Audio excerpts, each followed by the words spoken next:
Hi, everybody, and welcome to the Nature of Teaching Professional Development webinar series. My name is Lauren Tini, and I am the Ag and Natural Resources Educator for Purdue Extension in Delaware County. Today's webinar will cover the unit Reptiles, Amphibians, and the Scientific Method. This unit will cover two different taxonomic groups, both reptiles and amphibians, as well as their general characteristics. Joining me today is Shelby Royal. She's the Hellbender Husbandry Coordinator for Purdue University. She's going to be introducing the unit, followed by some videos of the individual lesson activities. I will then finish the webinar highlighting additional resources that we have and the procedure to obtain your certificate of completion for this webinar. With that, Shelby, I'll turn things over to you. Thank you, Lauren. So as she said, my name is Shelby, and I'm the Hellbender Husbandry Coordinator for Purdue University. Today, we are going to be going over Unit 3, which is Reptiles, Amphibians, and the Scientific Method, and each lesson plan that is associated with it. So Reptiles, Amphibians, and the Scientific Method has 3 lesson plans. We're going to go over the targeted grade levels and standards for each lesson, the estimated time that is required for each lesson, the required materials, and any procedures for hands-on activities. So each lesson plan is designed to be between 45 and 60 minutes long. For lesson 1, which is habitat selection, the targeted Indiana level standards are as followed here for math, science, and English. The required materials for this lesson is going to include your teacher information packet, a reptiles and amphibians worksheet, a life cycle worksheet, habitat poster, reptile and amphibian images, habitat selection worksheet, herpetologist badges, and a reptile and amphibian worksheet transparency. So now we will go over the hands-on activities for lesson 1, which is habitat selection. Hi everyone, so my name is Shelby Royal. I am the Hellbender Lab Coordinator for Purdue University. And today we're going to be going over Unit 3, which is Reptiles, Amphibians, and the Scientific Method, Lesson 1, which is Habitat Selection. So the materials that you will need for this lesson plan is going to be your teacher information packet. You're also going to need a couple different worksheets for each student. So one of the worksheets is going to be the Reptiles and Amphibians worksheet, your life cycle worksheet, a habitat poster, reptile and amphibian images, a habitat selection worksheet, and your herpetologist badges. Now that we know that all the materials needed for this lesson plan, let's go over the activity. So in this activity, this is going to help students understand the differences between amphibians and reptiles and their similarities, including how they may select a habitat. So after passing out the habitat selection worksheet, we'll fill this out for the students. We're going to help the students understand which taxonomic group goes in which location. So when looking at water and shade, you see that there's mostly water or there's going to be some ground coverage here. And what we typically see in that taxonomic group is going to be our amphibians. So this is anything like salamanders that are going to be in this water or shady area. Now, if we go up just a little bit here, we see our water once again, or we go back farther into our wooded area, which is going to have dry land. Typically what we see here are going to be frogs and toads. Now we go up a little bit higher here into our more wooded area as well. We're going to see a lot more dry land, and we're going to see some more sun and shady areas. And here we're going to find our lizards and snakes. Finally, when we look just down here in the watery area, the most taxonomic groups that we're going to see here are our turtles.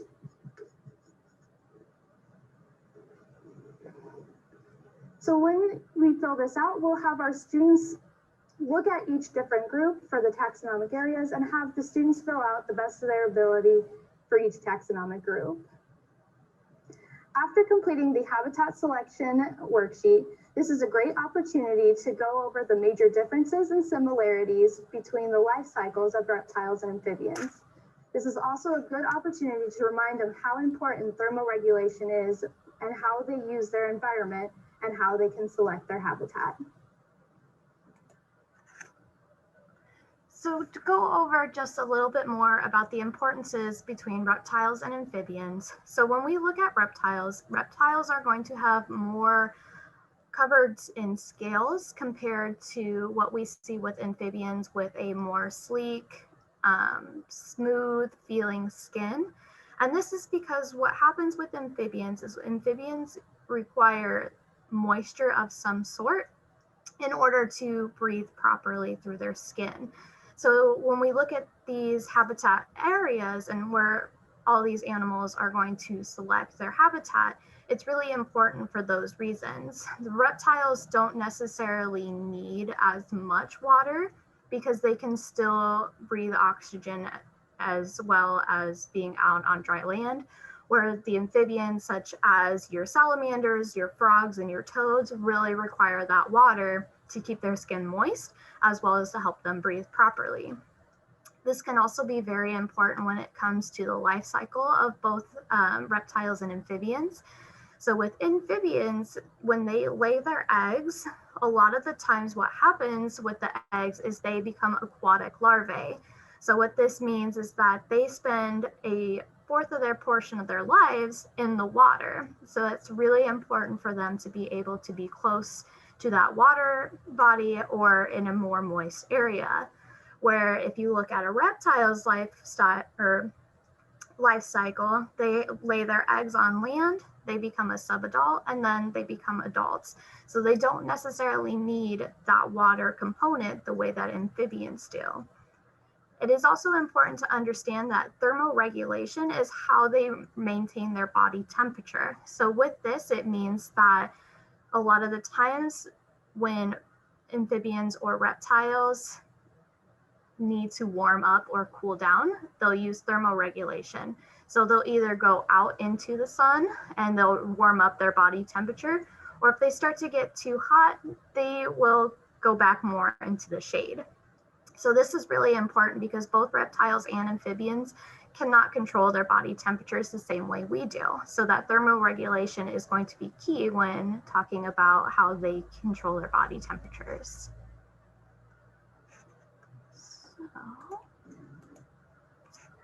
So for lesson 2 is going to be your icy and hot crickets. So the required materials for this are still going to be your teacher information packet, the habitat poster, an ectotherm experimental worksheet, a heat lamp with a 60-watt light bulb, 30 crickets, an ice pack, and 3 Tupperware clear containers with lids.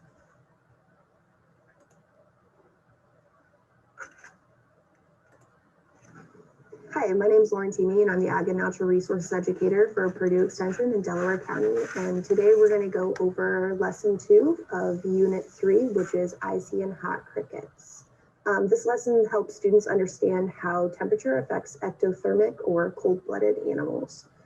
To start off, you're going to want students to review the information as part of lesson 1 of this unit, and then you can move into the activity. For the activity, you're going to need 3 containers with clear lids. One of them you'll mark control, one of them you'll mark ice treatment, and this will be on top of a couple ice packs. And then you'll have another one that will be underneath a lamp, and this will be marked hot treatment. You'll also need 30 crickets, 10 in each of the containers, live crickets.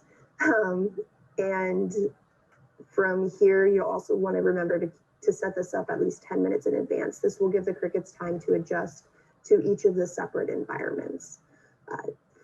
After that, you can explain to the students that you're going to go through the basic steps of the scientific method, explain what a hypothesis is, an experiment, and then also conclusions. From here, you're going to give the students their worksheet and have them hypothesize what they think or how they think the crickets will react in the ice treatment versus the control versus the hot treatment. and how fast they will move in each of these environments. From here, the students will break up into small groups, observing each of the containers. And again, on their worksheet, they'll describe how the crickets moved, whether it was slow, fast, or medium.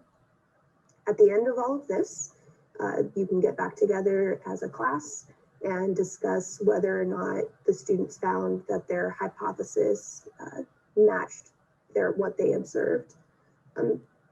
If it did, that's great. If it didn't, have them explain why they think that happened, or how they think the different treatments affected the crickets and their movement.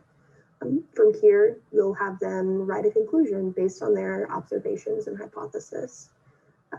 This activity is really best done in a classroom, so that way you can kind of guarantee that the ice ones are going to be cold and the hot, and then also the control will be at room temperature. For more information on this activity and others in this unit, visit purdue.edu/nature. Okay, so with lesson 2, it is just important to remember that ectotherms, as we discussed earlier, that thermoregulation is going to be very important. So you'll definitely need to make sure that the students understand the process of thermoregulation and the importance of being able to control the body temperature when it comes to doing those experiments. Now, the final lesson plan in this activity is going to be lesson 3, and so, which is going to be hot rock. The required materials is again going to be the teacher information packet, your hot rock experiment worksheet, a desk lamp with a 60-watt light bulb, a rock that's flat, slate, and approximately 6 to 8 inches wide, and a thermometer. We'll follow the activity plan for lesson 3. Hi, my name is Lauren Teeny, and I'm the Ag and Natural Resources Educator for Purdue Extension in Delaware County. Today, we're going to go over lesson 3 of Unit 3, Reptiles, Amphibians, and the Scientific Method. This is called Hot Rock. This lesson demonstrates how ectotherms use the environment to control their body temperature. For this lesson, all students are going to need is a worksheet.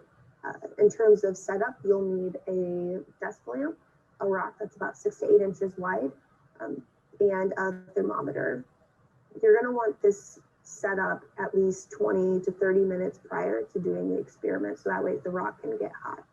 From here, you're going to review some of the objectives from lesson 1 and 2, making sure that students know again that we're going to be using the scientific method to conduct an experiment. On their worksheet, you're going to have them hypothesize which of the 4 spaces they think are going to be the hottest. Is it going to be the air between the rock and the lamp, the surface next to the rock, so the table, on the rock directly below the light, or underneath the rock, and why they think that that will be that way. From there, you'll have students record the actual temperature of each of those spaces.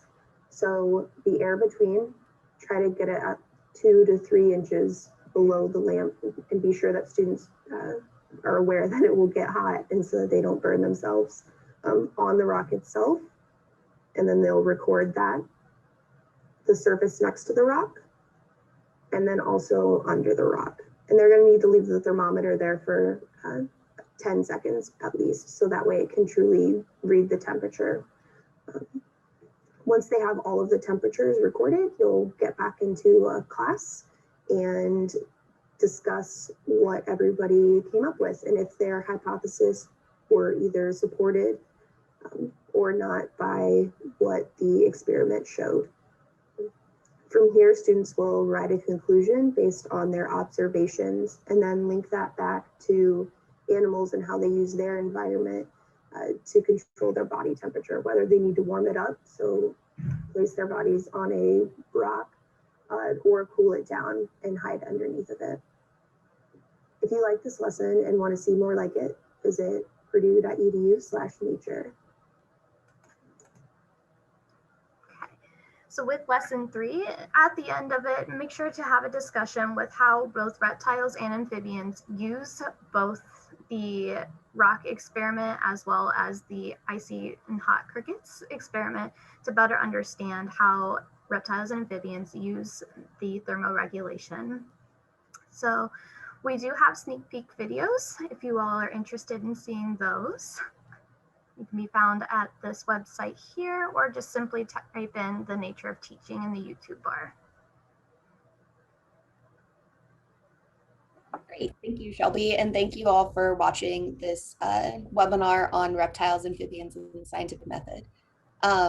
As Shelby just said, if you enjoyed this webinar, I encourage you to click on the card in the top right of your screen to visit our Nature of Teaching YouTube channel. Here you can view sneak peeks of lesson plans that are directly related to the webinar you just completed, as well as more webinars related to the nature of teaching. To obtain your certificate of completion for this webinar, please click on the second card in the top right of your screen.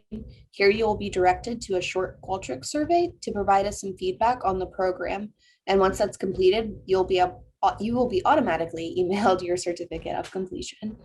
We hope you enjoyed learning with us today and consider participating in additional professional development webinars offered by the Nature of Teaching team.